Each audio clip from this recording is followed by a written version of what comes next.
प्यारे स्टूडेंट, आज के इस लाइव क्लास में आप सभी प्यारे छात्रों का स्वागत है। आज फिर आपके लिए एक नया टॉपिक लेकर आया हूं। आप सब प्यारे छात्र आज के इस क्लास में जल्द से जल्द जुड़ जाइए और अपने प्यारे प्यारे मित्रों को भी जोड़िए, जिससे आप सभी प्यारे छात्र इस महत्वपूर्ण क्लास का लाभ ले सकें।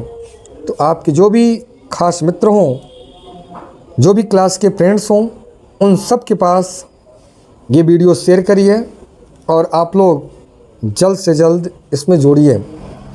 आज आप ये फ़ोटो देख करके ही समझ गए होंगे कि आज का टॉपिक क्या है। आज का आपका टॉपिक है बेटा फर्टिलाइज़र। आज स्पेशली फर्टिलाइज़र पर भी एक मैं वीडियो बना रहा हूँ। ये वीडियो बहुत ही महत्वपूर्ण आपके सब्जेक्ट के लिए भी और कॉम्पिटिटिव एग्ज़ाम के लिए बहुत महत्वपूर्ण ये वीडियो होने वाला है। तो सभी प्यारे छात्र अपने अन्य ग्रुप में इसको शेयर करें और अपने प्यारे मित्रों को जोड़ें, जिससे आपके लिए बहुत महत्वपूर्ण क्लास हो सके। तो प्यारे छात्र, आज का ये वीडियो है फर्टिलाइज़र पर, जिसको हम हिंदी में उर्वरक कहते हैं। क्या कहते हैं? उर्वरक। इंग्लिश में फर्टिलाइज़र और हिंदी में उर्वरक कहते हैं। फर्टिलाइज़र मीन्स जैसे आप फर्टिलाइज़र्स या उर्वरक का नाम सुनते हैं, आपके दिमाग में एक चीज़ ये आ जाता है कि वह जिसको हम किसी कारखाने में तैयार करते हैं, जिसको हम किसी फैक्ट्री में तैयार करते हैं और उसमें निश्चित मात्रा में 1 या 2 या 3 पोषक तत्व तो उपलब्ध होता है, जो हमारे पौधों के वृद्धि विकास के लिए काफ़ी अच्छा साबित होता है, जो हमारे पौधे के वृद्धि विकास के लिए सहायक होता है। ये पॉइंट इसमें निकल कर आता है। फिर आता है बॉडीज फर्टिलाइज़र है क्या? तो fertiliser in any material of natural और synthetic origin that is applied to soil और to the plant tissue to supply one और more plant nutrient essential to the plant to the growth of plant. तो इसमें पौधों के वृद्धि विकास के लिए निश्चित मात्रा में 1 या 2 तत्व उसमें निश्चित मात्रा में उपलब्ध होते हैं। और इसमें खाद की अपेक्षा अगर देखें तो मैनोर की अपेक्षा इसमें ज़्यादा मात्रा में तत्व होता है और ये जल्दी पौधों को उपलब्ध भी होता है। इसलिए आपका क्या हो गया बेटा? फर्टिलाइज़र। तो बेटा फर्टिलाइज़र्स एक कंप्लीट होता है और एक इनकम्प्लीट होता है। हिंदी में कहेंगे तो पूर्ण और अपूर्ण 2 प्रकार का उर्वरक होता है। मीन्स कंप्लीट फर्टिलाइज़र क्या है? The complete has all 3 primary nutrients nitrogen, phosphorus and potassium. अगर उसमें 3 प्राइमरी न्यूट्रिएंट्स प्रेजेंट हैं, नाइट्रोजन, फास्फोरस और पोटेशियम, तो उसको हम कंप्लीट फर्टिलाइज़र्स के नाम से जानते हैं। कंप्लीट फर्टिलाइज़र्स होगा। अगर दूसरा होता है इनकम्प्लीट, तो इनकम्प्लीट में incomplete does not have all 3 primary nutrients. Example जैसे इसमें 20 या आपका केवल 20, जिसमें केवल 1 या 2 तत्व ही केवल प्राथमिक तत्व उपलब्ध होता है, तो ये आपका क्या होता है? इनकम्प्लीट फर्टिलाइज़र्स के रूप में इसको माना जाता है। तो आपका कंप्लीट और इनकम्प्लीट, पूर्ण और अपूर्ण। अगला होता है basic form of fertiliser. Means किस फॉर्म में फर्टिलाइज़र उसके अनुसार भी इसको क्लासिफाइड किया गया है। इसमें फॉर्म में क्या होता है? ग्रेनुलर फॉर्म में होता है। लोग देखते हैं कि बहुत सारे उर्वरक जो दानेदार रूप में होता है और फिर यह सॉइल वाटर के साथ डिजॉल्व हो जाता है, घुल जाता है, और फिर घुलकर और पौधे फिर इसको आसानी से क्या करते हैं? एब्जॉर्ब कर लेते हैं। जैसे एग्जांपल में यूरिया ग्रेनुलर फॉर्म में होता है, लेकिन जैसे ये सॉइल में जाता है, सॉइल वाटर के साथ क्या होता है? डिजॉल्व हो जाता है और प्लांट फिर इसको एब्जॉर्ब कर लेते हैं। कुछ होते हैं पाउडर फॉर्म में, जिनको ज़्यादातर हम क्या करते हैं कि फोलिगेज के रूप में या फीडिंग के लिए लिक्विड फॉर्म में सॉइल में इसको घोल बना करके, पाउडर का घोल बना करके, और फिर इसको हम स्प्रेइंग करते हैं। फिर डायरेक्ट कोई लिक्विड फॉर्म में ही आते हैं। जैसे आजकल आप लोग देख रहे हैं नैनो यूरिया। क्या है? नैनो यूरिया या लिक्विड फॉर्म में आता है। तो इस फर्टिलाइज़र्स तीनों फॉर्म में आता है। इसमें ग्रेनुलर फॉर्म में भी और पाउडर में और लिक्विड फॉर्म में भी ये आता है। तो फिर देखते हैं कि क्लासिफिकेशन ऑफ फर्टिलाइज़र्स। फर्टिलाइज़र्स के कौन कौन से क्लासिफिकेशन हैं। इसमें आपका पहला होता है कि एक स्ट्रेट फर्टिलाइज़र, कॉम्प्लेक्स फर्टिलाइज़र और मिक्स फर्टिलाइज़र्स। 3 प्रकार के ये फर्टिलाइज़र्स होते हैं। तीनों का हम बखान देख लेते हैं कि क्या क्या है अगले स्लाइड में। तो बेटा इसमें देखिए प्यारे छात्र, इसको शेयर भी करते रहिए और सभी को जोड़िए। अगला इसमें पॉइंट देखेंगे तो मीन्स वह फर्टिलाइज़र्स जिसमें सिर्फ एक कोई प्राइमरी न्यूट्रिएंट प्रेजेंट होता है, चाहे वो नाइट्रोजन हो, चाहे वो फास्फोरस हो या पोटास हो, तो आपका क्या होता है, ये स्ट्रेट फर्टिलाइज़र्स के रूप में इसको माना जाता है। जैसे यूरिया में क्या होता है, सिर्फ नाइट्रोजन होता है 46% केवल क्या है, नाइट्रोजन। ऐसे अमोनियम सल्फेट, पोटेशियम क्लोराइड या फिर पोटेशियम सल्फेट, इसमें केवल एक प्राइमरी न्यूट्रिएंट अगर प्रेजेंट होता है। दूसरा होता है कॉम्प्लेक्स फर्टिलाइज़र, तो इसमें कंटेंट 2 और 3 primary plant nutrient of which 2 primary nutrient और इन केमिकल कम्बिनेशन, जिसमें 2 या 3 प्राइमरी न्यूट्रिएंट जिसमें आपस में ही या केमिकली तरीके से इसमें मिला होता है, तो ये आपका क्या होता है, कॉम्प्लेक्स फर्टिलाइजर्स के रूप में इसको माना जाता है। इसलिए प्रोड्यूस ग्रेनुलर फॉर्म में या तर होता है क्या, ग्रेनुलर फॉर्म में। जैसे डाई अमोनियम फास्फेट। अब डाई अमोनियम फास्फेट में दोनों हैं, इसमें 18% नाइट्रोजन है और 46% इसमें 18% नाइट्रोजन और 46% इसमें क्या होता है, फास्फोरस होता है। उसके बाद में फिर आपका नाइट्रोफास्फेट, अमोनियम फास्फेट, इस प्रकार के इसमें फर्टिलाइज़र्स इसके अंतर्गत आता है। अगला होता है बेटा मिक्स फर्टिलाइज़र्स। अगर आप देखेंगे कि मिक्स फर्टिलाइज़र्स के रूप में, तो आर मिक्स फर्टिलाइज़र आज फिजिकली मिक्सचर ऑफ, यहाँ पर स्ट्रेट फर्टिलाइज़र जो आप इसमें आपस में क्या करें, इसको भौतिक तरीके से आपस में क्या कर लें, मिक्स कर लें, जिसमें 2 और 3 प्राइमरी प्लांट न्यूट्रिएंट इसमें प्रेजेंट हो। तो इस तरीके से मेड बाई इसमें थ्रोली मिक्सिंग द इंग्रेडिएंट्स इधर मैकेनिकली और मैनुअली, इसमें क्या करते हैं, मैकेनिकली या मैनुअली इसमें आपस में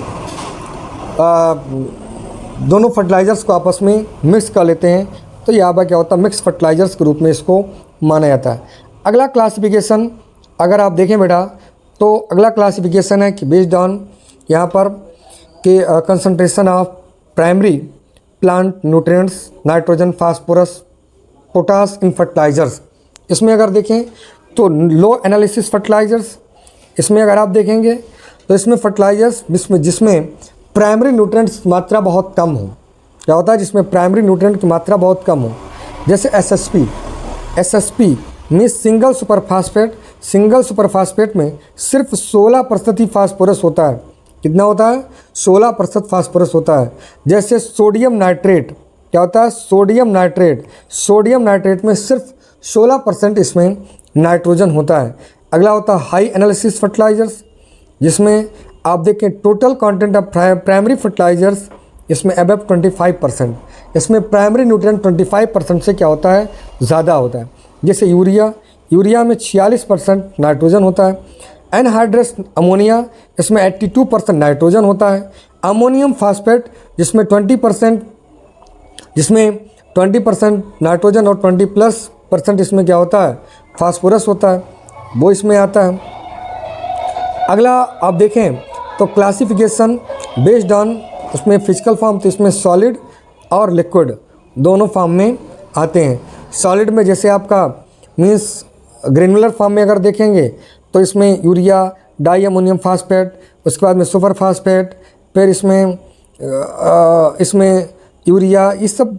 और फिर अगर आप देखें कि लिक्विड में तो लिक्विड में आपका क्या होता है कि जो लिक्विड फॉर्म में होता है, लिक्विड फर्टिलाइजर्स के रूप में, जो आसानी से क्या होता है, वाटर के साथ डिजॉल्व हो जाता है। जैसे आज के समय में लिक्विड फर्टिलाइजर्स में आप देख ही रहे हैं, नैनो फर्टिलाइजर्स आ ही रहे हैं। अगला यहाँ पर आप देखेंगे कि बेस्ड ऑन द यहाँ उसका नेचर ऑफ फर्टिलाइजर, मीन्स उस फर्टिलाइजर्स का नेचर क्या है, उसका स्वभाव क्या है, मतलब वो एसिड फार्मिंग फर्टिलाइज़र है या फिर बेस फर्टिलाइज़र मीन्स अल्कलाइन, ये अल्कलाइन फार्मिंग फर्टिलाइजर्स है या बेसिक फर्टिलाइज़र्स होता है। तो इसमें देख लेते हैं कि एसिड या बेसिक, ये चीज़ देखते हैं। तो इसमें मेन चीज़ हम लोग कि apply acid forming fertilisers to alkaline soil. अगर अल्कलाइन सॉइल है तो उसमें एसिड फार्मिंग फर्टिलाइज़र्स का उपयोग करते हैं। तो इसमें कौन सा fertilisers, the amount of calcium carbonate required, इसमें न्यूट्रलाइज के लिए एसिड डोज इसमें प्रमुख तौर पे आ जाता है। ऐसे अल्कलाइन है तो जब अगर एसिड कोई सॉइल है तो उसमें अल्कलाइन बेस्ड के फर्टिलाइज़र्स को हम उसमें प्रमुख तौर पर प्रयोग करते हैं। फिर फर्टिलाइज़र्स का उसका एसिड इक्विवेलेंट क्या है, तो इसमें लिखा भी है अमोनियम क्लोराइड का या अमोनियम सल्फेट का, अमोनियम सल्फेट नाइट्रेट का, अमोनियम फास्फेट का या यूरिया का। ये सब क्या होता है, इसका एसिड इक्विवेलेंट के रूप में होता है। उसके बाद में फिर इक्विवेलेंट बेसिडिटी, इसमें क्या गया बेटा, इसका प्रमुख एग्जाम्पल हो ही गया। इसके बारे में अगर आप देखेंगे तो इसमें आता है, जैसे आता है सोडियम नाइट्रेट, कैल्शियम नाइट्रेट, उसके बाद में कैल्शियम साइनामाइड, और फिर क्या होता है इसमें डाई कैल्शियम फास्फेट। ये सब आपके बेसिक फर्टिलाइज़र्स के रूप में आते हैं जो अल्कलाइन सॉइल में प्रमुख तौर पर इनका उपयोग किया जाता है। फर्टिलाइज़र ग्रेड के तौर पर अगर देखें बेटा, तो फर्टिलाइज़र ग्रेड पर तो देखते हैं तो fertilisers grade refers to the minimum, इसमें percentage of nitrogen, phosphorus and potash, ये तीनों का जो परसेंटेज में प्रेजेंट होता है, NPK 20-10 पीस, ये इसका क्या होता है, ग्रेड होता है। तो इसमें एक्सप्रेस टू वेट के अनुसार उसको क्या करते हैं, हम इसको ग्रेड के रूप में रखते हैं। अगला होता है फर्टिलाइज़र एनालिसिस। ये फर्टिलाइज़र्स का आप एनालिसिस कैसे करते हैं, तो जैसे ये 100 kg bag of fertiliser has and grade 15, 5 and 18, ये पॉइंट इसमें पाया जाता है। तो इसमें जैसे फर्टिलाइज़र एनालिसिस है तो उसमें फॉर एग्जांपल बताया गया है कि एक मान लीजिए फर्टिलाइज़र्स का बैग है, बोरा है, और fertiliser has and grade 15, 5 and 18, 15, 5 और 18। तो इसमें NPK हमेशा आप अगर इस ग्रेड में लिखा रहे तो आप बेटा तुरंत समझ जाइए कि ये नाइट्रोजन, फास्फोरस और पोटास की बात कर रहा है। नाइट्रोजन, फास्फोरस और पोटास की बात कर रहा है। तो नाइट्रोजन इसमें कितना, 100 कितना परसेंट इंटू 15, तो उसका कितना हो जाएगा आपका 15 kg। ऐसे आपका फास्फोरस निकल जाता है और इसी प्रकार से आप उसका क्या कर देते हैं, पोटास का। इस प्रकार से आप उसको कैलकुलेट कर लेते हैं, इसका एनालिसिस कर लेते हैं। अगला होता है अब एक एक फर्टिलाइज़र्स के बारे में बेटा हम लोग एनालिसिस करते हैं। बहुत महत्वपूर्ण वीडियो है, ढंग से इसको पढ़िए, औरों को पढ़वाइए। पहला है नाइट्रोजनस फर्टिलाइज़र्स। नाम ही है नाइट्रोजनस फर्टिलाइज़र्स से ऐसा फर्टिलाइज़र्स जिससे नाइट्रोजन तत्व मिलता हो, उसको हम नाइट्रोजनस फर्टिलाइज़र्स कहते हैं। तो ये fertilisers material containing nitrogen are called nitrogenous fertilisers, जिससे नाइट्रोजन पौधों को मिलता हो या सॉइल में नाइट्रोजन उपलब्ध होता है, उसको हम नाइट्रोजनस फर्टिलाइज़र्स कहते हैं। तो इसमें इसमें content secondary nutrient like calcium and sulphur, वो भी इसके साथ प्रेजेंट होता है, वो आगे हम लोग देखेंगे। तो इसको हम क्लासिफाइड कैसे करते हैं। सबसे पहला जो आपका होता है वो क्या होता है, नाइट्रेट फर्टिलाइज़र्स। पहला होता है क्या, नाइट्रेट फर्टिलाइज़र्स, मीन्स ऐसा फर्टिलाइज़र्स जो नाइट्रेट ग्रुप का हो। क्यों, हम लोग जानते हैं कि जो प्लांट नाइट्रोजन को नाइट्रेट फॉर्म में अपटेक करते हैं, तो नाइट्रेट फर्टिलाइज़र्स, कुछ फर्टिलाइज़र्स होते हैं। अब पहले एक एक देख ही लेते हैं। पहले नाइट्रेट देख लेते हैं कि नाइट्रेट फर्टिलाइजर जैसे सोडियम नाइट्रेट NaNO3। उसके बाद में फिर अभी इसमें हम लास्ट में टेबल में देखते हैं किसमें कितना % नाइट्रोजन पाया जाता है, वो अभी हम थोड़ा सा लास्ट में देखेंगे, इसके बारे में देखते हैं। उसके बाद में कैल्शियम नाइट्रेट, इसमें CnO3, इसके बारे में देखते हैं। तो अगर देखेंगे तो they are highly mobile in soil, therefore suitable for top. यहाँ पर क्या होता है, डिक्रीज में क्या होता है, ये प्लांट इस सॉइल में क्या होता है, हाईली मोबाइल होता है। सॉइल में क्या होता है, ये हाईली मोबाइल होता है, मतलब इसकी मोबिलिटी सबसे ज़्यादा अधिक होती है। उसके बाद में क्या होता है, हाईली सॉल्युबल, क्या होता है, ये बहुत तेज़ी से घुलनशीलता भी इसमें अधिक होती है, और ये लीचेबल भी होता है, इसकी लीचिंग भी काफ़ी जल्दी होती है। उसके बाद में फिर देखेंगे कि objective to denitrification of water logged soil, अगर कोई वाटर लॉग्ड सॉइल है, सबमर्ज्ड सॉइल जहाँ पर पानी ज़्यादा भरा है, तो ऐसे क्षेत्रों में अगर आप देखेंगे तो वाटर लॉग, तो इसमें डीनाइट्रिफिकेशन क्रिया इसमें अधिक होती है। अगला है increase alkalinity as they are basic in their, यहाँ पर रेसिडुअल इफेक्ट, तो इसका रेसिडुअल इफेक्ट भी पड़ता है क्योंकि इससे एल्कलिनिटी, अभी आपको ऊपर में बताया था उसके नेचर के अनुसार एक बेस और एक उसके लिए, तो इसकी एल्कलिनिटी का भी प्रभाव हम लोग देखते हैं। अगला अगर देखें तो इसमें अमोनिकल फर्टिलाइजर्स, क्या है बेटा, अमोनिकल फर्टिलाइजर्स मीन्स ऐसा फर्टिलाइजर जिससे अमोनिकल फॉर्म में नाइट्रोजन यहाँ से प्राप्त होता हो। तो इसमें जैसे अमोनियम सल्फेट NH4 SO4, इसका क्या हो जाएगा, ammonium sulphate, ammonium chloride, anhydrous ammonia, ये सब अमोनिकल फर्टिलाइजर्स के रूप में हो जाते हैं। अब ये देखते हैं बेटा कि इसकी विशेषता क्या है। तो ये भी easily available to the plants as they are, यहाँ पर रिलीज सॉल्युबल इन वाटर, ये आसानी से वाटर में सॉल्युबल मतलब घुलनशील हो करके और पौधों को आसानी से मिल जाता है। इसका भी लीचिंग लॉसेस क्या होता है और लेस, इसके लीचिंग के द्वारा इसका लॉस कम होता है। इसीलिए सबमर्ज्ड कंडीशन के सॉइल में आप अमोनिकल फॉर्म में नाइट्रोजनस फर्टिलाइजर्स को डालते हैं, जैसे लाइक पैडी क्रॉप में अमोनिकल फर्टिलाइजर्स, क्योंकि पैडी अमोनिकल फॉर्म में नाइट्रोजन को क्या करता है, एब्जॉर्ब करता है। उसके बाद में ammonium ions are absorb on the clay complex, इसमें क्या होता है कि क्ले कॉम्प्लेक्स पर ये आकर के क्या होता है, एब्जॉर्ब हो जाता है। Reduce alkalinity as they are acidic in their residual effect on the soil, इसका क्या होता है, एल्कलिनिटी एसी भी पैदा होती है, और sorry alkalinity as they acidic residual effect on the soil, soil पर क्या होता है, ये एसिडिक इफेक्ट भी डालता है।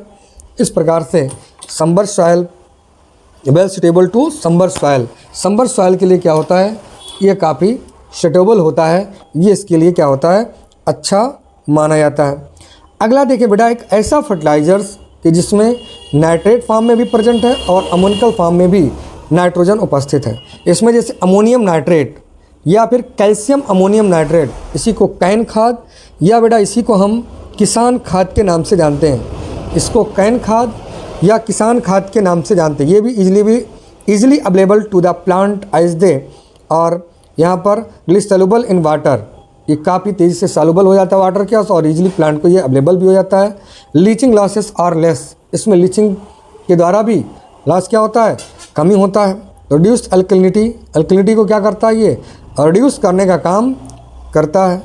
और जो acidic in their residual effect on soil, on the soil, अगर एसिडिक सॉइल है तो उस पर क्या करता है, इफेक्ट भी डालता है। फिर अगला देखते हैं एमाइड फर्टिलाइजर्स, मीन्स ऐसा उर्वरक जो एमाइड फॉर्म में जिसमें तत्व प्रेजेंट होता है। इसके लिए सबसे महत्वपूर्ण क्या होता है, यूरिया, NH2CO NH2, ये क्या हो जाएगा आपका यूरिया, और कैल्शियम साइनामाइड CaNO2। तो ये आपका दो फर्टिलाइजर ऐसे होते हैं जो एमाइड फॉर्म में पाए जाते हैं, इसमें सही प्रकार के मृदा में इसका उपयोग कर सकते हैं। अगला ये बेटा आपके लिए महत्वपूर्ण टेबल है, fertilisers form of nutrient, nitrogen, other या नेचर कैसे है, तीनों बहुत महत्वपूर्ण है। हो सके तो इस स्लाइड का आप स्क्रीनशॉट ले लीजिए और इसके साथ पढ़ते पढ़ते आपके पास कॉपी भी हो जो आप लगातार नोट भी करते रहिए बेटा। जैसे पोटेशियम नाइट्रेट, तो ये आपका क्या हो जाएगा, लिखा भी है नाइट्रेट, तो ये क्या हो जाएगा, नाइट्रेट ग्रुप का फर्टिलाइजर है जिसमें नाइट्रोजन की मात्रा 13.85% है, 13.85 है। इसमें अदर में इसमें आपका पोटेशियम नाइट्रेट, तो इसमें पोटास भी लगभग 46 से 47% इसमें पोटास भी पाया जाता है, और यह इसका नेचर कैसा होता है, बेसिक होता है।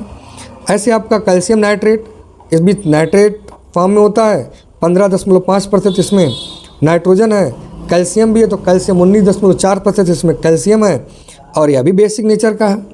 अगला है इसमें सोडियम नाइट्रेट, तो सोडियम नाइट्रेट में नाइट्रोजन इसमें भी 16%, और यह भी बेसिक नेचर का होता है। ऐसे आपका होता है अमोनियम सल्फेट, जिसमें क्या अमोनिकल फॉर्म में नाइट्रोजन प्रेजेंट है बेटा, और इसमें भी नाइट्रोजन वो 20.6 या लगभग 21% इसमें नाइट्रोजन प्रेजेंट है। इसमें सल्फर भी 24.5% तक है, और यह एसिडिक नेचर का है।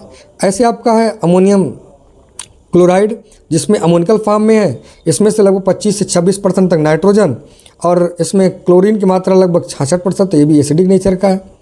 ऐसे आपका है कि अमोनियम सल्फेट, तो इसमें भी अमोनिकल फॉर्म में लगभग नाइट्रोजन इसमें 26%, सल्फर 15%, और यह भी एसिडिक नेचर का है। ऐसे कैन खाद, जिसको हम किसान खाद के नाम से जानते हैं, ये अमोनिकल एंड नाइट्रेट दोनों इसमें फॉर्म में होता है, इसलिए एमाइड फर्टिलाइजर्स के रूप में भी आता है। तो इसमें 25 से लेकर के 28% इसमें क्या होता है नाइट्रोजन, और यह एक न्यूट्रल फर्टिलाइजर, ये कंपटीशन में पूछा जाने वाला क्वेश्चन क्या होता है, न्यूट्रल के फॉर्म में होता है। अगला अगर देखें बेटा तो यहाँ पर अमोनियम नाइट्रेट, जिसमें 50% अमोनियम होता है और 50% इसमें क्या होता है नाइट्रेट होता है, इसलिए दोनों नेचर का होता है। तो इसमें नाइट्रोजन 33 से 35% तक होता है, और यह भी क्या होता है एसिडिक नेचर का होता है। ऐसे एनहाइड्रस अमोनिया, जिसमें अमोनिकल फॉर्म में लगभग 80 से 82% तक इसमें क्या होता है नाइट्रोजन पाया जाता है, और यह हाईली एसिडिक होता है, इसमें एसिड की मात्रा क्या होती है अधिक होती है, इसलिए क्या कहते हैं कि हाईली एसिडिक होता है। ऐसे यूरिया क्या है एक एमाइड फॉर्म में है, तो अगर इसमें एमाइड फॉर्म में है तो इसमें नाइट्रोजन की मात्रा 46% और ये एसिडिक नेचर का है। इस प्रकार से ये एक बहुत महत्वपूर्ण स्लाइड है, इसको आप लोग रखिएगा। ऐसे इसी प्रकार आपका दूसरा जो है वो आपका है फास्फेटिक फर्टिलाइजर्स। क्या है बेटा फास्फेटिक फर्टिलाइजर, तो phosphorus content in fertiliser is express in oxidise form P2O5, means ये P2O5 के रूप में ये क्या होता है, इसको हम एक्सप्रेस करते हैं, इसको हम प्रदर्शित करते हैं, इसको हम लिखते हैं, भी कुछ कह सकते हैं कि in soil and plant phosphorus इस एक्सप्रेस, इसमें केमिकल्स, इसको क्या कहते हैं इसको एलिमेंटल फॉर्म में, इसको कन्वर्जन फैक्टर क्या होगा, तो P बराबर P2 क्या होता है P2O5, जिसमें इसका वैल्यू कितना होगा 2.29%, और इसको फिर क्या करते हैं इसको कन्वर्ट कर देते हैं, जब फास्फोरस के रूप में करेंगे तो इसका 0.43 आ जाएगा। ऐसे अगर आप क्लासिफिकेशन की आप बात करते हैं, क्लासिफिकेशन ऑफ फास्फेटिक फर्टिलाइजर्स, तो इसमें वाटर सालुबल फास्फेटिक, इसमें फास्फोरिक एसिड, मतलब जो वाटर सालुबल हो, तो आसानी से वाटर के साथ क्या हो सालुबल हो जाए, तो इसमें आपका मोस्टली सुटेबल फॉर द, इसमें न्यूट्रल एंड अल्कली सॉइल में इसका उपयोग करते हैं, और they form of insoluble ions and aluminium iron aluminium phosphate in acidic soil में भी mostly used in short duration crop, जो शॉर्ट ड्यूरेशन की फसलें होती हैं उनमें ज़्यादातर वाटर सॉल्युबल या जो हाई मोबिलिटी के न्यूट्रिएंट होते हैं उनका प्रयोग इसमें प्रमुख तौर पर किया जाता है। इसमें क्या किया जाता है, जैसे एक आपका आता है SSP सिंगल सुपर फास्फेट, तो नाइट्रोजन तो इसमें है नहीं, तो इसमें 16 से 20% तक फास्फोरस, और क्या है जिसमें कैल्शियम 19% और इसमें सल्फ़र 12% तक इसमें पाया जाता है, तो अदर में ये भी होता है। अगला होता है DSP, तो DSP में लगभग 32% तक इसमें क्या होता है फास्फोरस होता है। TSP try super phosphate double super phosphate, इसमें क्या होता है कि 46 से 48%, जैसे SSP सिंगल तो उसमें 16% फास्फोरस, DSP डबल तो उसमें 32, TSP ट्रिपल तो इसमें क्या हो जाता है कि ट्रिपल में 46% तक इसमें फास्फोरस होता है। उसके बाद MAP, इसमें आपका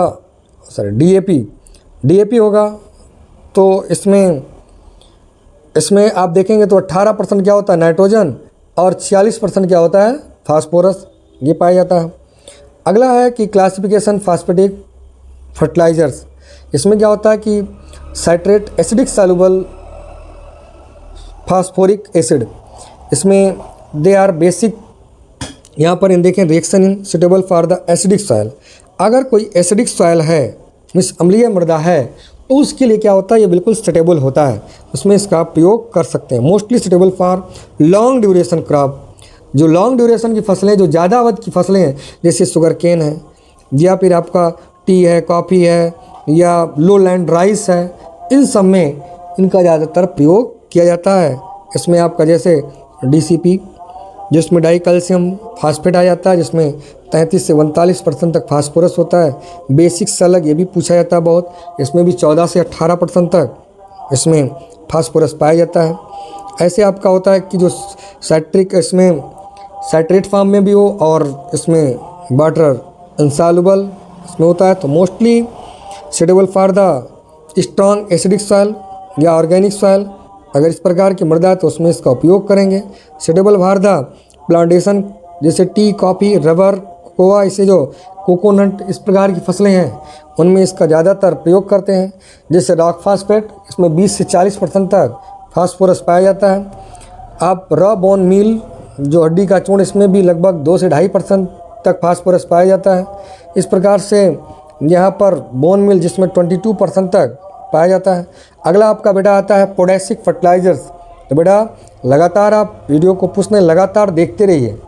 अगला आता है बेटा इसमें पोटेशिक फर्टिलाइजर। पोटेशिक फर्टिलाइजर में potash content in fertilisers is express in oxidised form K2O, किसके रूप में? पोटेशियम ऑक्साइड के रूप में प्रेजेंट होता है। तो in soil and plant phosphorus Inn Express element form में इनका भी कन्वर्जन फैक्टर जैसे आपका फास्फोरस का बताया था, इसका पोटास की भी होता है 1.2 पोटेशियम ऑक्साइड। फिर इसको आप देखते हैं तो पोटास की मात्रा इसमें केवल 0.83% होता है। अगर हम इसका क्लासिफिकेशन देखते हैं तो इसमें क्लासिफिकेशन देखते हैं तो क्लोराइड फॉर्म, मतलब कुछ फर्टिलाइजर्स ऐसे होते हैं पोटेशियम फर्टिलाइजर जिसमें क्लोराइड की मात्रा भी प्रेजेंट होती है। तो इससे fertiliser stable for the acidic and heavy soil but not stable for alkali soil. Alkali soil के लिए क्या होता है? स्टेबल नहीं होता है। Presence of the chloride in the fertilisers make in unstable for the sugar crop, tobacco crop and potato crop. इस तीनों के लिए अगर गन्ना की खेती, तंबाकू की खेती और आलू की खेती कर रहे हैं तो उसमें आप इस प्रकार का क्लोराइड फॉर्म में जो भी क्लोराइड जिसमें है उस फर्टिलाइजर्स का उपयोग नहीं करेंगे। इसमें जैसे आपका आता है MOP, म्यूरेट ऑफ पोटास, सबसे ज़्यादा फर्टिलाइजर पोटेशिक फर्टिलाइजर्स इसी का उपयोग किया जाता है। इसमें लगभग 58 से 60% तक पोटास की मात्रा प्रेजेंट होता है। इसमें पोटास के साथ साथ क्लोराइड की भी मात्रा होता है। अगला होता है नॉन क्लोराइड फॉर्म। तो इसमें क्या होता है? जैसे पोटेशियम नाइट्रेट तो excellent source of potassium and nitrogen. इसमें नाइट्रोजन और पोटास दोनों का source mainly use for fruits, tree and crop such tobacco and vegetable, तंबाकू है, सब्जी है, इन सब के लिए ज़्यादातर या प्लांटेशन क्रॉप है, फल वाले हैं, उसमें इसका प्रयोग करते हैं। इसमें जैसे पोटेशियम सल्फेट, तो इसमें 48 से 50% तक इसमें पोटास पाया जाता है और सल्फ़र पे लगभग 17.5% इसमें सल्फ़र भी होता है। ऐसे आपका पोटेशियम मैग्नीशियम सल्फेट लगभग 22% तक पोटास होता है और 11% इसमें क्या होता है? मैग्नीशियम, और 22% तक इसमें सल्फ़र पाया जाता है। ऐसे आपका पोटेशियम नाइट्रेट और सल्फेट इसमें लगभग 44% तक पोटास और 13% तक इसमें नाइट्रोजन पाया जाता है। ऐसे आप सेकेंडरी का देखिए, calcium, magnesium and sulphur fertiliser. तो calcium, magnesium and sulphur are applied to the plant. यहाँ पर क्या होता है? इसमें प्लांट एप्लीकेशन ऑफ नाइट्रोजन, मतलब इनसाइडली अगर देखें तो NPK, मतलब प्राइमरी के बाद NPK के बाद अगर सबसे ज़्यादा पौधों में किसी तत्व की आवश्यकता होती है तो वो आवश्यकता होता है कैल्शियम, मैग्नीशियम एंड सल्फ़र का। तो इसके बाद में इसमें भी these fertilisers are not manufactured इसमें to supply and these nutrient. आगे देखें इसका एक कॉलम, ये भी बहुत महत्वपूर्ण होता है। इसमें आप देखें तो पहला होता है कैल्शियम नाइट्रेट, जिसमें लगभग 19.4% क्या होता है? कैल्शियम होता है। ऐसे जिप्सम में 29.2% जिप्सम होता है और लगभग 18.6% इसमें सल्फ़र पाया जाता है। ऐसे रॉक फॉस्फेट में 33.1% इसमें कैल्शियम और अदर में देखें तो 25.2% इसमें फास्फोरस प्रेजेंट होता है। ऐसे आप सिंगल सुपर फास्फेट देखें तो लगभग इसमें भी कैल्शियम 19.5% होता है, सल्फ़र इसमें लगभग 12.5% होता है। ऐसे आपका ट्रिपल सुपर फास्फेट, इसमें भी कैल्शियम 14%, सल्फ़र बहुत कम मात्रा में और अदर में फास्फोरस होता है। तो इस प्रकार से ऐसे आपका पोटेशियम मैग्नीशियम सल्फेट, इसमें मैग्नीशियम की मात्रा भी लगभग 11% इसमें होता है, सल्फ़र भी लगभग 22.3%, पोटेशियम सल्फेट इसमें सल्फ़र की मात्रा इसमें 17.5% पाया जाता है। इसके अतिरिक्त इसमें अदर 48% इसमें पोटास भी होता है। आगे अगर देखें तो calcium, magnesium, sulphur content in different fertiliser material, इसमें जैसे अमोनियम सल्फेट, इसमें सल्फ़र की मात्रा 24%, उसके बाद में अमोनियम सल्फेट नाइट्रेट, इसमें 12.1% सल्फ़र, इसके बाद में फिर आप बेसिक सेलेक्ट 3% सल्फ़र, फिर उसके बाद में कॉपर सल्फेट 11 पॉइंट लगभग आप देखें तो फेरस अमोनियम सल्फेट 16% तक देखें, फेरस सल्फेट लगभग 18.8% तक। उसके बाद में यहाँ पर फिर इसमें सल्फ़र एलिमेंटल सल्फर लगभग 100% तो अलग हो गया। जिंक सल्फेट जिसमें 17.8% तक इसमें सल्फ़र की मात्रा पाई जाती है। आगे आप देखें कि रेंज ऑफ माइक्रो न्यूट्रिएंट, इसमें कंसंट्रेशन फॉर द इसमें नॉर्मल प्लांट ग्रोथ के लिए तो इसमें iron, manganese, boron, zinc, copper, magnesium, ये कितने मात्रा में इसको प्लांट के लिए आवश्यक होता है। तो ये ppm में लिखा है, ppm का फुल फॉर्म होता है पार्ट पर मिलियन। तो 0.5 to 5% आयरन, 0.1 से 0.5% मैग्नीज, 0.1 से 1% तक बोरान, ऐसे आपका 0.02 से 0.2% तक जिंक, 0.01 से 0.05 तक कॉपर, मॉलिब्डेनम सबसे कम मात्रा में 0.01 से 0.05 ppm तक ये मॉलिब्डेनम पाया जाता है। अगर हम देखें बेटा माइक्रोन्यूट्रिएंट का, तो सेवरल माइक्रोन्यूट्रिएंट साल्ट्स और हाईली, यहाँ पर क्या होता है reactive and soluble make them unavailable to plant. तो इसमें therefore micronutrient applied into the soil, यहाँ पर जैसे इसमें मतलब फ्रूट्स एंड मेटल्स के रूप में होता है। तो इस प्रकार से अलग अलग तरीके से इसमें पाया जाता है। और मतलब कहें कि तो सेकेंडरी के बाद मतलब जिसमें पौधों को सूक्ष्म मात्रा में आवश्यकता होती है वो सब माइक्रोन्यूट्रिएंट के रूप में आते हैं। इसमें जैसे ग्लास है या मैग्नीज, इस तरीके से अमोनियम, फ्रेट्स है, जिंक, फ्रेट्स, ये सब इसके मात्रा में प्रमुख तौर पर पाए जाते हैं।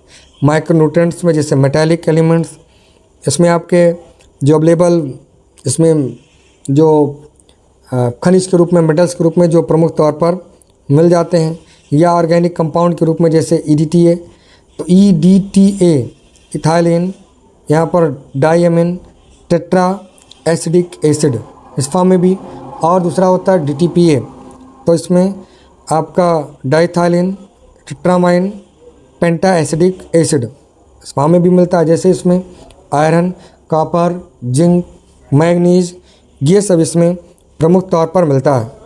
उसके बाद में आयरन फर्टिलाइजर्स जैसे आपका ferrous sulphate, ferric sulphate, ferrous oxide, ferric oxide, इसमें आयरन कंटेंट की कितना मात्रा में इसमें आयरन पाया जाता है।